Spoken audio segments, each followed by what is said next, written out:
नमस्कार। आप देख रहे हैं आज की समाचार सिर्फ और सिर्फ के टीवी भारत में। मैं वर्षा वेणुगोपाल लेकर आई हूं देश और दुनिया की बड़ी खबरें। सबसे पहले अंतर्राष्ट्रीय खबर।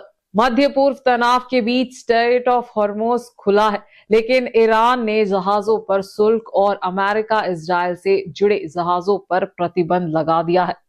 केरला में सियासत गर्म है। राहुल गांधी ने नरेंद्र मोदी पर सीपीआईएम और बीजेपी के बीच गठबंधन का आरोप लगाया है। पश्चिम बंगाल में ममता बनर्जी ने चुनाव आयोग को पत्र लिखकर मतदाता सूची में गड़बड़ी और फर्जी आवेदन का आरोप लगाया है। बिहार के नालंदा में शीतला माता मंदिर में भगदड़ से 8 महिलाओं की मौत और कई लोग घायल हो गए। दक्षिण की ओर कर्नाटका के बागलकोट उपचुनाव को लेकर सियासत तेज। मुख्यमंत्री सिद्धरामैया से मुस्लिम नेताओं की मुलाकात चर्चा में है। वहीं बीजेपी नेता चलवादी नारायण स्वामी ने कांग्रेस पर तीखा हमला बोला है। तमिलनाडु में अभिनेता राजनेता विजय ने नामांकन के बाद डीएमके सरकार पर निशाना साधा। समाचार और गहराई से जानने से पहले आज की सुर्खियां जान लेते हैं।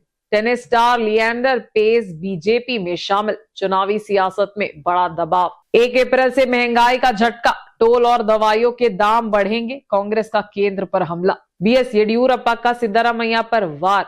भ्रष्ट सरकार को जनता सिखाएगी सबक। डीके शिव कुमार का केंद्र पर ताज। गैस दी, अब लकड़ी कहां से लाए लोग। दावणगेरे उपचुनाव में बवाल। मुस्लिम नेताओं का कांग्रेस के खिलाफ खुला विरोध। दावणगेरे और आसाम चुनाव गरमाए। बीजेपी का बड़ा वादा, 2 लाख नौकरियों का ऐलान। अब समाचार विस्तार से। सबसे पहले देश और दुनिया की खबरें। मध्य पूर्व में तनावपूर्ण स्थिति के बीच दुनिया के सबसे महत्वपूर्ण शिपिंग रूट में से एक स्ट्रेट ऑफ हॉर्मुज अब खुला है, लेकिन ये थोड़ा महंगा पड़ेगा क्योंकि ईरानी संसद की सुरक्षा समिति ने स्ट्रेट ऑफ हॉर्मुज के लिए एक नई प्रबंध योजना को मंजूरी दे दी है। ईरानी मीडिया के रिपोर्ट के अनुसार ये योजना जहाजों पर शुल्क लगाएगी और कुछ देशों के जहाजों पर प्रतिबंध भी लगाएगी। इस नई योजना की मुख्य विशेषता ये है कि ये अमेरिकन और इजरायली जहाजों के गुजरने पर पूरी तरह से प्रतिबंध लगाती है। ये उन देशों पर भी प्रतिबंधों का विस्तार करती है जो ईरान के खिलाफ एक तरफा प्रतिबंधों में भाग ले रहे हैं। ये जल्द अपनो मध्य पर ईरान के संप्रभु नियंत्रण की पुनः पुष्टि करती है। ये ओमान के साथ सहयोग को मजबूत करने पर भी जोर देती है। इसमें रायल अधिकार, टोल संघर्ष की व्यवस्था है। ईरान और अमेरिका इजरायल के बीच संघर्ष अब अपने दूसरे महीने में पहुंच गया है और ईरान ने इस सख्त नियम को लागू कर दिया है। सीपीआईएम और बीजेपी के बीच गठबंधन का आरोप लगाते हुए कांग्रेस नेता राहुल गांधी ने गुरुवार को प्रधानमंत्री नरेंद्र मोदी पर आरोप लगाया कि वे चाहते हैं कि केरला में 9 अप्रैल को होने वाले विधानसभा चुनाव में सत्ताधारी एलडीएफ की जीत हो। आज एक चुनावी रैली को संबोधित करते हुए राहुल ने कहा कि कांग्रेस के नेतृत्व वाला यूडीएफ एलडीएफ और बीजेपी की संयुक्त ताकतों के खिलाफ लड़ रहा है। ये चुनाव 2 विचारधाराओं के बीच की लड़ाई है। पहली बार हम बीजेपी और वाम मोर्चा के बीच गठबंधन देख रहे हैं। ये हैरानी की बात है कि एक वामपंथी पार्टी एक अति दक्षिणपंथी पार्टी के साथ गठबंधन कर रही है, क्योंकि उनकी विचारधाराएं पूरी तरह से एक दूसरे के विपरीत है। सवाल ये है कि एक वामपंथी पार्टी एक दक्षिणपंथी पार्टी के साथ कैसे मिल सकता है।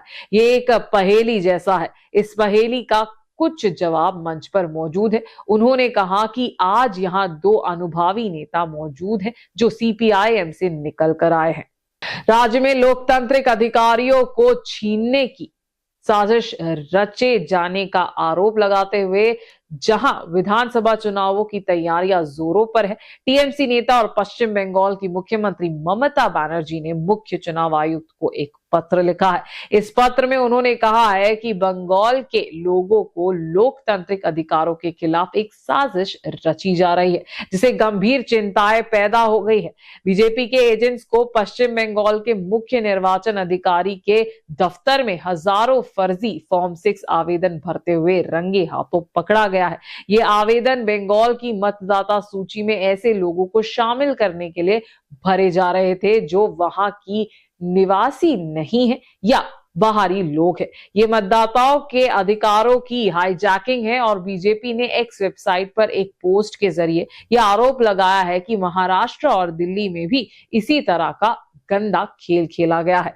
असली मतदाताओं के आवेदनों को हटा दिया गया है। एसआईआर प्रक्रिया के चलते 60 लाख असली मतदाता पहले ही अपने मताधिकार से वंचित हो चुके हैं। ये न केवल गैर कानूनी है बल्कि सुप्रीम कोर्ट के आदेश का भी खिलाफ जा रहा है। ये बंगाल में स्वतंत्रता और निष्पक्ष चुनावों पर एक सीधा हमला है।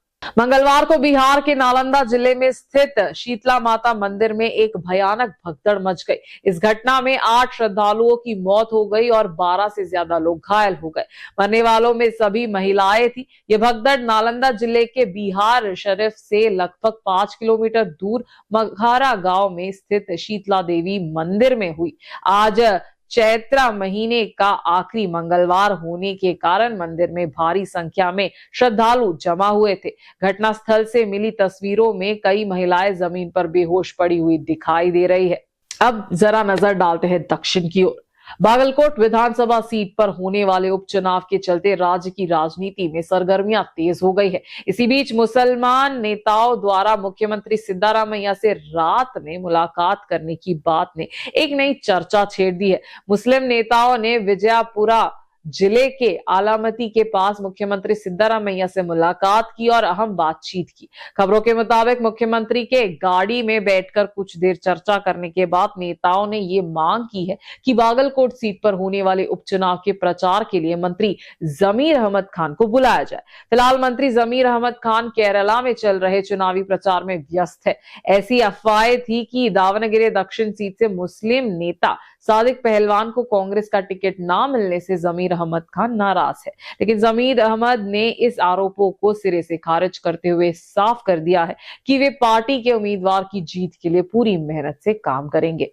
बागलकोट उपचुनाव प्रचार के दौरान बीजेपी नेता चलवादी नारायण स्वामी ने कांग्रेस सरकार पर जोरदार हमला किया।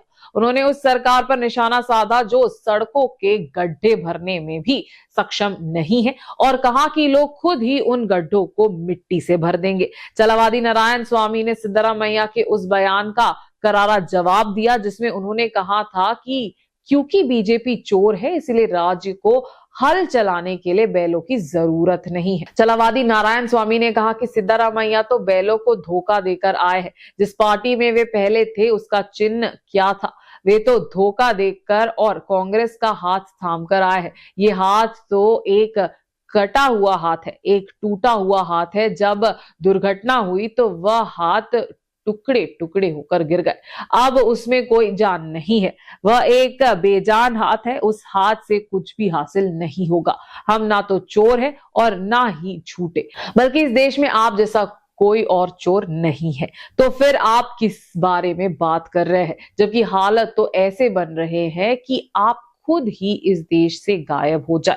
उन्होंने पलटवार करते हुए कहा कि कांग्रेस पार्टी ही असली गुनहगार है। सीएम का मतलब चीफ मिनिस्टर होता है, लेकिन इस सरकार की वजह से इस पद का अर्थ ही बदल गया है और अब इसका मतलब चीफ मिनिस्टर नहीं बल्कि कुछ और ही हो गया है। तमिलनाडु में विधानसभा चुनावों से पहले जैसे जैसे राजनीतिक माहौल गर्मा रहा है, अभिनेता राजनेता विजय के नामांकन पत्र दाखिल करने के बाद दिए गए बयानों ने एक बड़ी बहस छेड़ दी है। विजय ने 30 मार्च को चेन्नई में पेराम्बूर विधानसभा क्षेत्र के लिए अपना नामांकन पत्र दाखिल किया। बाद में उन्होंने एक चुनावी सभा में डीएमके सरकार पर तीखा हमला बोला। उन्होंने खुले तौर पर कहा अब समय आ गया है कि इस सरकार को जो एक बुरी ताकत है घर भेज दिया जाए। इस दौरान विजय ने मुख्यमंत्री एमके स्टालिन पर भी आरोप लगाए और राज्य में बिगड़ती कानून व्यवस्था की स्थिति की आलोचना की। उन्होंने कहा कि सरकार लोगों के हितों पर ध्यान नहीं दे रही है। विजय के प्रचार अभियान के दौरान पेराम्बूर के मुलाकड़ाई इलाके में भारी ट्रैफिक जैम लग गया। बाद में जब वह कोलतूर विधानसभा क्षेत्र पहुंचे तब भी हजारों लोग जमा हो गए, जिससे यातायात बाधित हुए। पुलिस ने पर्याप्त सुरक्षा और परिवहन सुविधाओं की कमी का हवाला दिया और इस संबंध में चुनाव आयोग में एक शिकायत भी दर्ज की गई है। चेन्नई पुलिस कमिश्नर को निर्देशन दिया गया कि वे विजय की सभाओं के लिए आर्थिक सुरक्षा उपाय करे। इसके अलावा पेरावलूर पुलिस स्टेशन में विजय सहित लगभग 500 लोगों के खिलाफ चुनाव आचार संहिता के उल्लंघन के आरोप में एक मामला भी दर्ज किया गया है। तो ये थी आज की ताजा खबरें। देश और दुनिया में हर पल बदलती स्थिति पर नजर रखना बेहद जरूरी है। हम आप तक लाते रहेंगे सटीक और भरोसेमंद अपडेट्स। मैं वर्षा वेणुगोपाल आपसे विदा लेती हूँ। देखते रहिए KTV भारत। धन्यवाद।